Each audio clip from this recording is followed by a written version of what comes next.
Richplanet TV is sponsored by shopholistic.co.uk, bringing you quality detox and natural health products at affordable prices.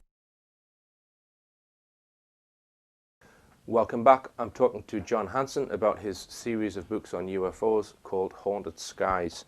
Now, John, we were talking about the flying saucer landing in Somerset in 1954, witnessed by Nigel Frappel. Mr. Nigel Frappel. Okay. In the absence of any other witnesses, I can only rely on what Nigel Frappel has told me. But obviously, he's a straightforward, in my opinion, an honest man that would have nothing to gain by making a wild story. And of course, we're talking about something from '54 here. So that is the not only the pleasure, but the great thing is being able to talk to people about their 1950s experiences, because in 10 or 20 years' time, these people won't be here. And as I mentioned to you before, the whole idea of doing these books is preserving a very important part of British social UFO history, because that's what it's been. I mean, I can't do any more than that. Yeah, and we'll come on to the alleged cover-up and the politics of the whole subject probably in the next show. But Right. What case have you got next for us, John? Well, the one I'd like to bring to your attention, and I've already spoken to James. I said that you might be perhaps speaking to him later, and he's quite willing to talk to you. This is a retired RAF auxiliary officer, Flight Lieutenant James Salandin M.B.E, who we interviewed 2 or 3 years ago at his address in North Yorkshire. What he said was that this is in October. He said what year is this? 14th of October 54. 1954 again. Yeah, at about that period when Jessie Rostenberg from Staffordshire had her sighting of a saucer-shaped object over the farmhouse. But anyway, what Mr. Salandin will tell you, and I hope that you have the opportunity to speak to him later.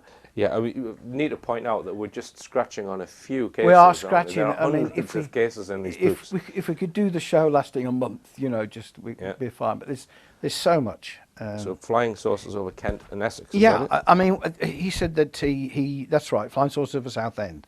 Yeah, he took off at about 4:15 p.m. Flying conditions were perfect. When he was at a height of some 16,000 feet, he noticed a number of contrails in the sky, approximately 30 to 40,000 feet over North Foreland. Through the middle of these trails, he saw 3 objects, which at first I took to be aircraft, although there was no sign of any vapour trail that one would associate with the movement of an aircraft in high atmosphere. And then when they got within a certain distance, 2 of them went off to the port side. One was gold, the other silver. The 3rd object headed towards me and close to within a few hundred yards, almost filling the middle of the aircraft windscreen. He tried to turn and follow, but it disappeared from view. Now, he says at the time he was banned by the Official Secrets Act. When he landed, he told a guy called Derek Dempster. Derek Dempster was the first editor of Flying Saucer Review and passed away recently. I had the pleasure of talking to Derek Dempster about this. And this is a classic case where Derek then brought it to the attention of Prince Phillip's equerry, which was Sir Henry Chinnery, if I remember rightly, otherwise known as Chin Straps, as he was affectionately called by Derek. But then it's as I say, it's fairly clear that at that stage that Prince Phillip would have learnt about this particular case. So we know that he saw initially 3 objects in the sky, and as James will say to you, in all the years of flying, and he's flown Spitfires and all the types of aircraft, he's never seen anything like that before or since. Right. John Hanson? Oh yes, I'm with you, John. Sorry, I'm... Now, I've been speaking to Richard D. Hall, who's interviewing me about Haunted Skies. Yes. I've told him about your sighting because for me personally, it really was the benchmark of what these books are all about. I know that you were stationed at RAF North Weald, Essex, near Epping, and that you were on a air test on the 14th of October 1954. You took off at about 4:15 and you noticed a number of contrails in the sky. That's the first person that said that. All these other things, a lot of these things I've read, they sort of talk about a pair of aeroplanes, you know. But it was a gaggle of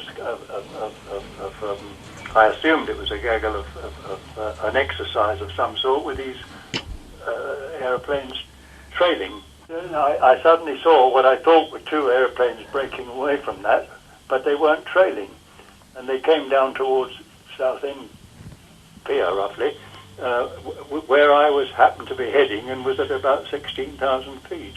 Before I knew where I was looking at two aeroplanes, a gold and a silver, and they came towards me, and when they were quite a reasonable distance from me, they peeled off to my port side at great speed. It must have been a very closing speed, and then I turned my head again, and there was another one coming towards me, but much closer, in silver, with a bun on top and a bun underneath it. No sign of lights or anything like that. And I suppose it filled half my windscreen, shall we say. Difficult to judge that. And then when it got to that distance from me, it peeled off the right, to my port rather, its right. And of course at this stage I was quite dazed, and turned to follow it, and I couldn't. It was gone. And then the next thing I did, after I'd sort of got over the not the bewilderment, a bit of a shock of it all, I called the tower at North Weald and reported the incident. And I think that was about it. But of course there are lots of things about people saying, or that I said, if only I had had a gun sight up, I could have taken pictures. But of course, in the meteor race, you have to put the gun sight up. That takes time, and this whole thing happened in such a short space of time that wasn't actually possible. But these were saucer-shaped, weren't they, with a bun on top and underneath? Oh, yes. Yeah. I was sort of bound by the Secrets Act then. Yes. We couldn't talk about it. Yes. And this, I suppose the first thing about it really was the fact that the Flying Saucer Review came out, and he was the first editor. Yes. And so I think he's passed away, dear fellow. He has, but we're pretty sure that it was passed on to the Prince Philip's equerry, which was Henry Chinnery. Oh, well, yes, but of course that was a bit later. But right. It was really came to me by the station commander at North Weald, yeah. And he received a letter. It was passed on to Prince Philip by Chinnery. You're quite right. Yes. But the station commander then sort of. There was no report, you see, because it wasn't allowed. It's Richard speaking now. I just want to ask you, where do you think these objects came from, and who do you think they belong to? Well, I'm jolly sure they don't belong to this earth. I've always had the attitude that we're always looping things off and into space and looking at other planets, and if there are people in this wide thing above, they must be curious, because there's lots of action around England. And I really do believe that, all I can say about the ones that I saw, they were friendly. Right. They didn't attack me, or try and attack me in any way. I've never seen anything like this in my life before. The thing is, John, that I'm now an old man, and it's still quite vivid in my mind, although it's rather difficult to record everything. But before you go, right. I'd like to say this: whichever government, whenever, are very short-sighted about the services. I mean, cutting them down on one thing and the other, it's wrong. Anyway, that's nothing to do. No, but I agree with you. Yeah. Yeah. But Okay. okay, I'll give you a shout tomorrow and let you know how I got on. Thanks for calling. No, thank you, James. Thank you very much. Bye. Thank you. But Listening. okay, Right. bye. Bye now. Bye. Bye. Prince Phillip is known to have an interest in UFOs. Has he ever publicly commented that you know of? No, So it's kind of a closet interest. Well, it's said that he did read Flying Saucer Review. Now, I don't know if he originally did read Flying Saucer Review, but I can tell you that Flying Saucer Review was requested by the Palace in the early days, but that doesn't necessarily mean that he actually read the stuff himself. But I think he had an interest, as indeed did many other people, including Lord Dowding, who was head of RAF Fighter Command in the Second World War, and also Lord Louis Mountbatten, who I met some years ago. Okay. Maybe he's watching this now. Maybe. Some of the other stuff he may not be too happy with. My other programmes, in other words. All right, John. We don't want to go there, Richard. Right, what we got next? Another really exciting case was, again in 1954, was on the 21st of October. And I wonder, James Salandin says the 14th, but he's not sure about the 14th. And what would happen if, in fact, it had been perhaps a week later, and he may well have seen the UFO that was witnessed by Jesse Rostenberg. I see. Now, Jesse Rostenberg, which is page 141. We've been to see Jesse a few times, and originally she was interviewed by Shropshire UFO researcher Gavin Gibbons. Now, I never met Gavin. He passed away many years ago, and so did Wilfred Daniels from Staffordshire. But we traced Gavin's brother, Robin, and his wife Margaret, and they assisted us with some photographs of his brother and background information. But that was an exciting encounter when Jessie and her sons saw a saucer-shaped object hovering over the family farmhouse, and gazing out of the object with these beings. They had skin like ours with very high foreheads, their features being in the lower part of their face, with shoulder-length hair, dressed in what looked like ski suits with a stern and forbidding expression on their face, wearing something resembling glass bowls over their heads with what looked like breathing apparatus. That's right. There are many accounts within our books of beings, entities, aliens. But there are many accounts where the description is very similar. Some people refer to them as Nordics. Scandinavian features, long hair, golden hair, many sightings like that. But she contacted the police, and I think it was 9 officers arrived at the house, and then somebody leaked it to the press, and I think there's some reference to hairy monsters from outer space in the newspaper a few days later. But she had some medical problems, and again I'm dragging this from my memory rather than reading it.